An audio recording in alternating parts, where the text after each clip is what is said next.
Good morning to all and welcome to the session. Am I audible? Learner, if you're there, please respond. Am I audible? If you say yes, I will start the session.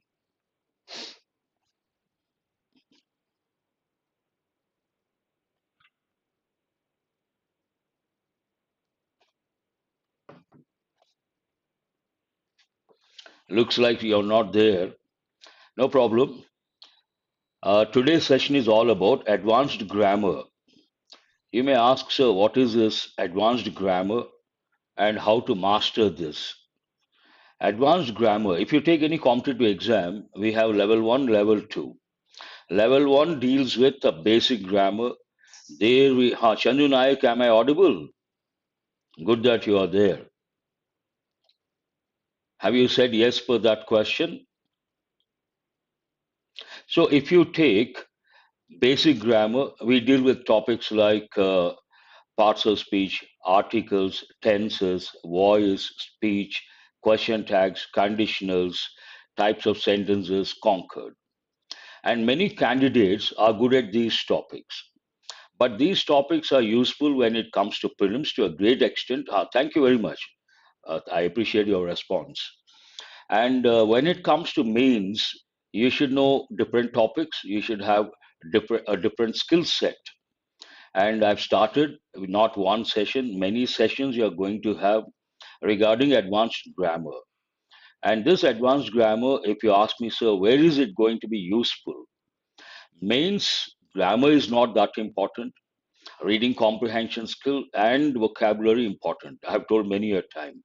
But mains, when it comes to sentences, sentence patterns, and grammar based questions, you got to be good at advanced grammar. That is very important.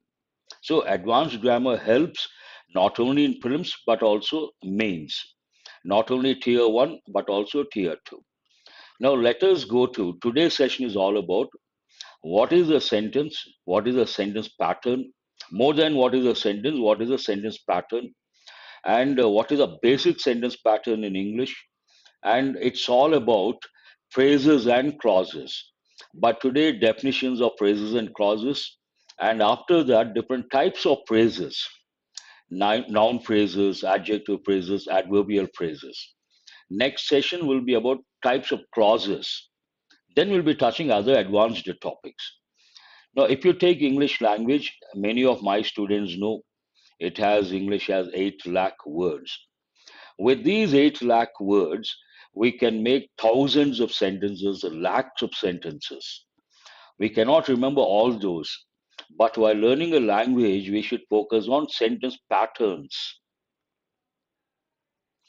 And if you take English language, there are 350 patterns. How many patterns? 350 patterns, sentence patterns. With each pattern, we can make thousands of sentences. Coming to the basic pattern in English, I'm sure many of you know SVO pattern. What do the letters stand for? Subject, verb, object. Now imagine the writer has to use this pattern all the time. He or she cannot give a lot of information because only 3 units are there. So what they do at the outset, they may use for the subject. Subject can be a word, can be a phrase, can be a clause. There they try to elaborate. Object also can be a word, can be a phrase, can be a clause. That is one way to expand a sentence. Another way, when it comes to this pattern, after the subject, to add more information, they use a phrase or a clause. After the object also, they may use a phrase or a clause. Many students, they don't know how to identify these phrases and clauses which come after the verb, after the subject, or phrases and clauses that come after the object. Once you have that skill, it becomes easy to deal with many questions, mains level, tier 2 also. And today's session is all about what a phrase is, what a clause is, and elaborately different types of phrases. This is like introduction. And usually I tell my students, before you take the exam, prelims first level, then mains or tier 1, tier 2, you got to be good at 4 things grammar point of view.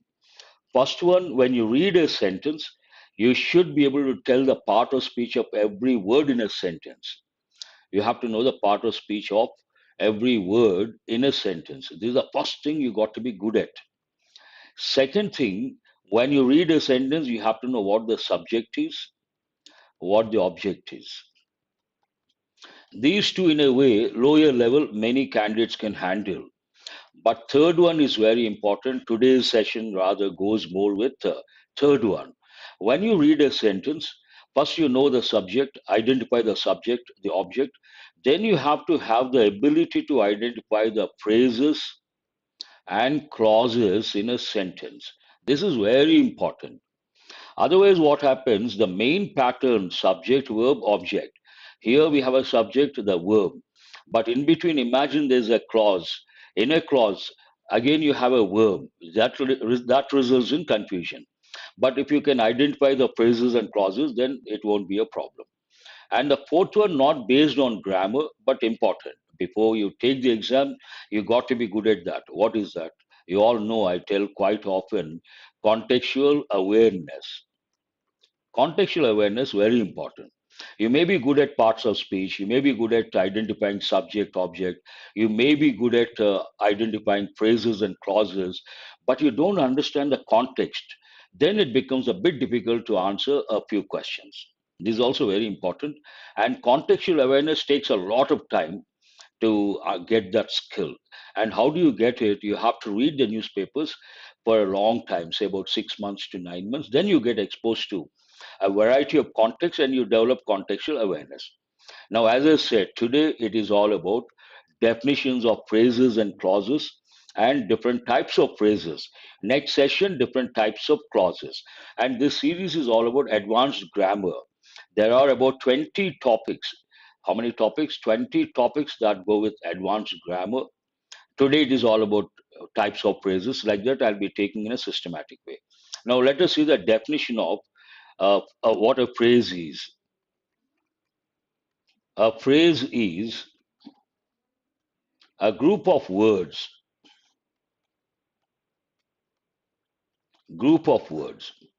that makes sense but not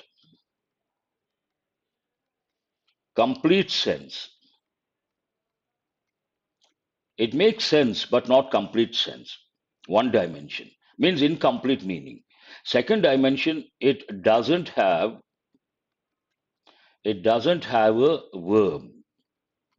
When I say it doesn't have a verb, a word of caution, it doesn't have a finite verb. It may have a non-finite verb, but we never consider non-finite verbs as verbs because non-finite verbs are used as different parts of speech. We can use non-finite verbs as adjectives, as nouns. So when I say it doesn't have a verb, what does it mean? No finite verb.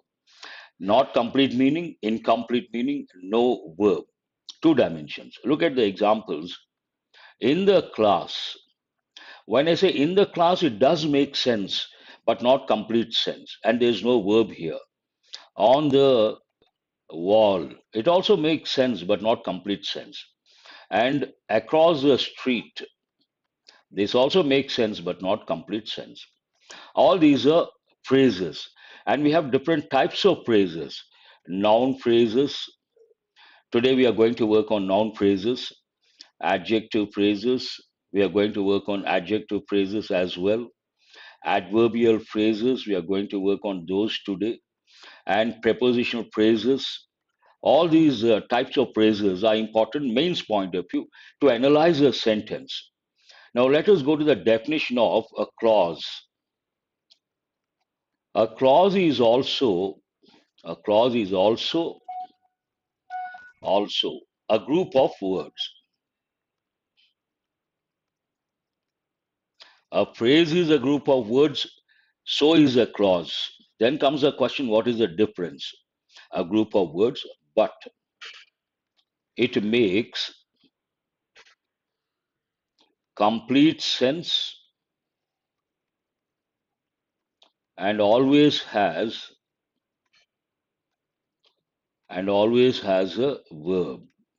Now, at the outset, if you ask yourself, What is the difference between a phrase and a clause? You can tell yourself.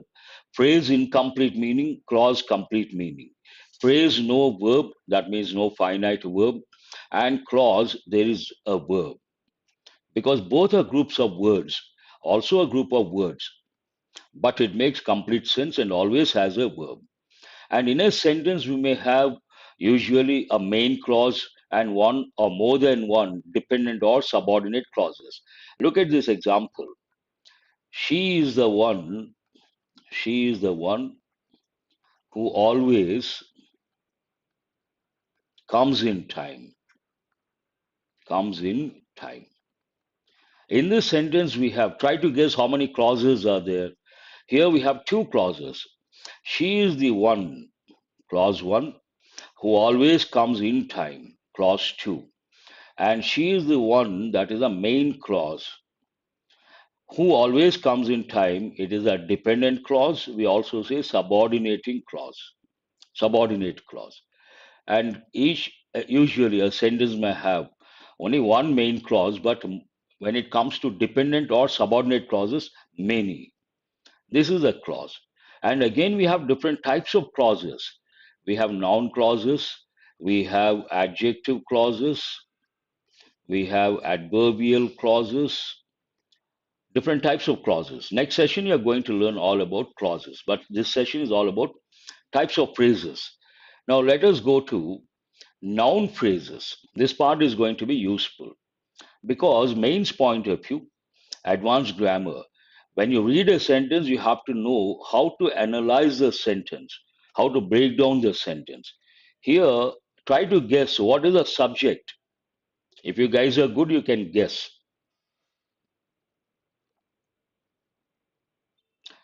The talented young artist, what do you think it is? The talented young artist. This is a subject, and this subject is not a clause, it is a phrase. And it is used in place of a noun. So it is a noun phrase. Some students may wonder the word talented, talented. And they may wonder what is this talented? Looks like a verb. But do remember, artist is only one word, last word in the phrase. That is not the subject. The subject is you have to consider all the words together. It's good that you responded that way. Who is that Nagashri? Some students may think artist is a subject. No, here subject is not a word, it's a phrase. What is a phrase? Group of words. The talented young artist is a subject. And one more thing you have to know, when we take a phrase, a clause, whatever, usually a phrase, the last word is a key word. The verb agrees with the last word. That's why you have focused on the last word, artist. That is a key word. But subject here, the entire thing, the talented young artist. Won the competition, don't consider. After that, you have the verb, one what object. Today, I'm not going to focus on other words. Try to, now you may ask, so what is a subject? What is an object? Many of my students know. Whenever we talk, subject has two definitions. Whenever we talk about someone or something. That someone or something is a subject, one definition. What is the second definition? Subject is a person or a thing who or which does action. Subject does action. And what is an object? Object is a person or a thing who or which receives action. Receives action from where? From the subject. So here subject is a talented young artist. Try to guess the subject second sentence. This awareness is very important, main's point of view. What is the subject of sentence number 2? First you tell me, respond. Then whether it is a phrase or a clause, you should be able to tell.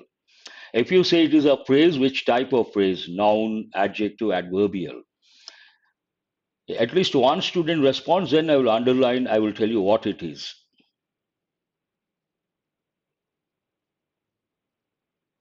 Not easy.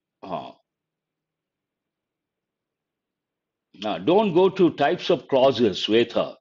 Today it is all about phrases. So don't go to clauses. No, pile is not a pile of old books. All these words you have to consider. First, lay on the table. But once you see of old books, then you got to be alert. That itself is a phrase. Here we have two phrases. A pile, that is one phrase, of old books, another phrase. And you don't consider a second one. When you check, you have to check the first one, subject. Here, subject are not all those things. A pile is a subject. Of old books is a phrase. And a pile, subject, phrase. Which type of phrase is it? Noun phrase. Very good. Who has responded? Chandu Naik has got it right. Shavya Kumari, I suppose, says a pile of old books. You can consider the whole thing, but no. Why? There are two phrases here. A pile, one phrase, of old books, another phrase. In a sentence, we can use any number of phrases, any number of clauses. No issue as such, no problem as such. Next one. When you see the word lay, you got to be alert. Lie, lay, laying. One irregular verb. Lay, laid, laid. Another one. Both are important. Now read sentence number 3. Tell me the subject. Very good. Nagashi has responded. The sudden change. That is a subject. That is a noun phrase.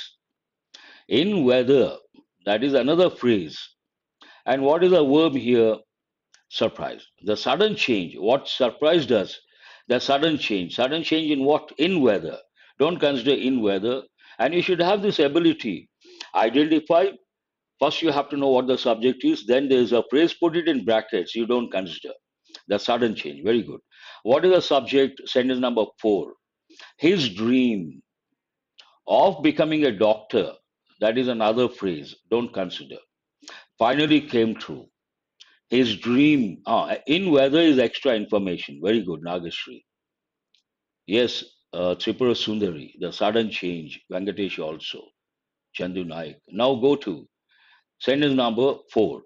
His dream of becoming a doctor, a phrase. Don't consider. But subject is what? His dream. And sudden change here, the last word, keyword. His dream, the last word. Pile, a pile, pile. The last word is a key for subject verb agreement. Always remember that. A delicious chocolate cake. A delicious chocolate cake. This is a noun phrase. And what is a key word? Last word, cake. Exactly. This is a subject and noun phrase. See, within no time, you guys are able to identify the subject, which is a phrase. Not chocolate, Pushpa. Sentence number 5, a delicious chocolate cake. That is a subject. The whole thing you have to consider. Exactly. Other students have got it right. Sentence number 6, what is the subject and which type of phrase is it? Yes, Subramanyam. Not cake, no. A delicious chocolate cake. That is a subject, noun phrase.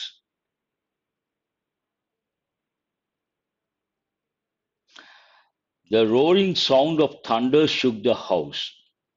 The roaring sound, that is a subject. Very good. Who is this? Chandu Naik, first one to respond. And that is a noun phrase. After that, we have another phrase of thunder, but don't consider. And what shook the house? Sound shook the house. Always try to relate those two. Now go to sentence number 7.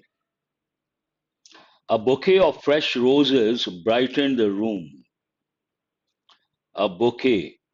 T is silent. This is a subject, noun phrase. More than one word, it's a phrase. Of fresh roses. This is another phrase, put it in brackets.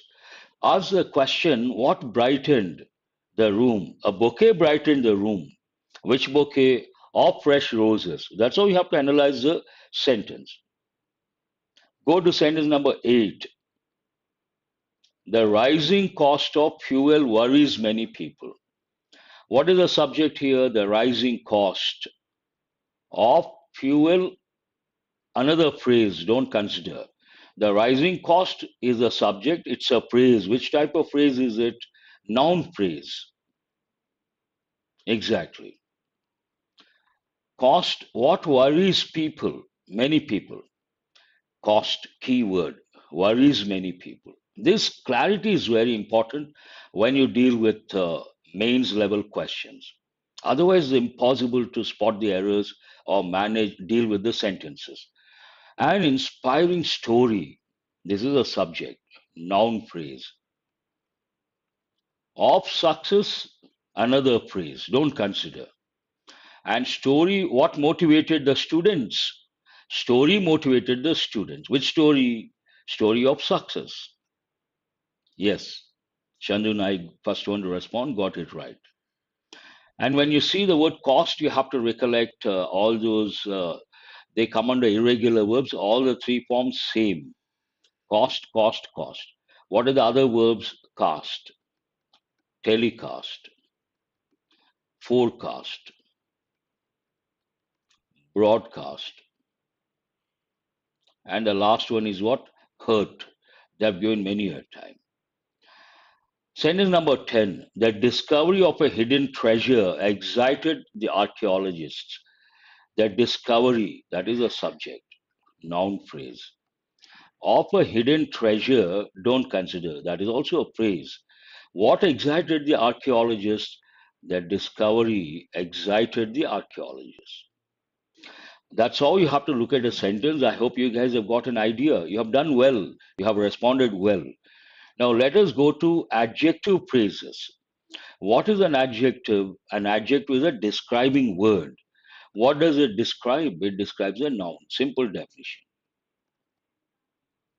Exactly. Who is this Tripura Sundari? Put and cut also you can recollect, but usually they don't give in the exam because everyone knows. Their dress was extremely elegant. What is the adjective clause here? These are a bit challenging. I'll give you time.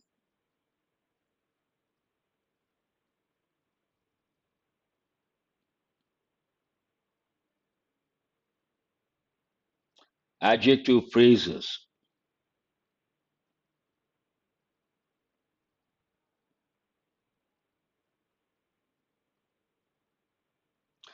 Only the word elegant, who is this Shrikant, that is an adjective. But here we are talking about, fine, extremely, you may say, so it is an adverb. But together, if you take, the key word is what? Elegant, that is the adjective. The view was absolutely breathtaking. Again, absolutely breathtaking. The key word is what? Breathtaking view. Elegant dress, adjectives. But look at the third one. Try to answer the third one. The child seemed deeply engrossed in the book.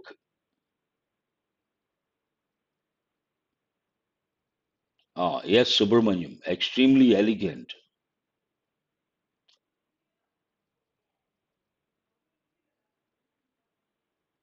The words extremely elegant go with dress. Which dress are you talking about? Extremely elegant dress. That's how you have to look at it. And what are you talking about when you say absolutely breathtaking? The view. It is telling about the view, which is a noun. So that is an adjective phrase. Deeply engrossed. Very good. Who is that? Shravya. His voice sounded remarkably soothing. How remarkably soothing? Remarkably soothing voice, you can say.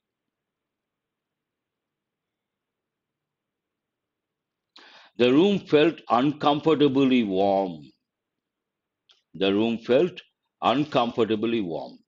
Soothing voice, engrossed person, engrossed a child, warm room. Try to think the other way also. Then you can easily, you will feel confident and comfortable. Room, which room are we talking about? Warm room. How warm? Uncomfortably warm. Voice, Which type of voice? Soothing voice. Again, what sort of soothing voice? Remarkably soothing voice. Let us go to. The movie was incredibly emotional. Emotional movie, typical combination. Incredibly emotional. The dish looked surprisingly delicious. Delicious dish. Surprisingly delicious dish. Her response was totally unexpected. Unexpected response. Typical combination. Totally unexpected. Yes, you guys are responding. I appreciate that. Go to the next one. The street became dangerously slippery. Very good, Nagashri.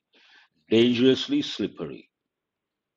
You can also change the position. Dangerously slippery street. Totally unexpected response. Surprisingly delicious dish. Incredible emotional movie. His explanation was highly confusing. I hope you guys won't say that. Highly confusing explanation. Now let us go to the next one. Subramanyam, right. Dangerously slippery. His explanation was highly confusing. What is the opposite confusing? Clear. What is the word you have to recollect? Lucid. Now let us go to adverbial phrases. What is an adverb? School level definition, an adverb is a word that describes a verb, but you have to go beyond. An adverb is also a describing word. An adverb is a word that describes a verb, an adjective, or sometimes another adverb. That is complete definition. She spoke. Ask, how did she speak? With confidence. She spoke how? With confidence. Here, with confidence goes with the verb. It talks about how well she spoke. She spoke with confidence because these two words talk about the verb. Obviously, adverbial phrase. That's how you have to look at it. He drives. Ask the question, how does he drive? At high speed. At high speed is about drives, which is a verb. Anything that talks about a verb is an adverb. At high speed. They arrived before sunrise. When did they arrive? Before sunrise. These are different types of adverbs. Usually, when I teach adverbs, I tell them basic. We have four types of adverbs: adverbs of manner, adverbs of place, adverbs of time, adverbs of frequency. And this is the order: manner, place, time. If you have to use all the three, but adverbs of frequency, there are four rules. Usually, I tell where to place them. And you should ask questions like how, manner, where, place, when, time, how often, frequency. They arrived before sunrise.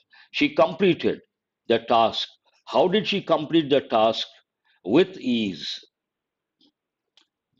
arrived before sunrise. When you practice, also, you have to use arrow marks. Then it becomes easy for you. She left without saying a word. How did she leave? Without saying a word.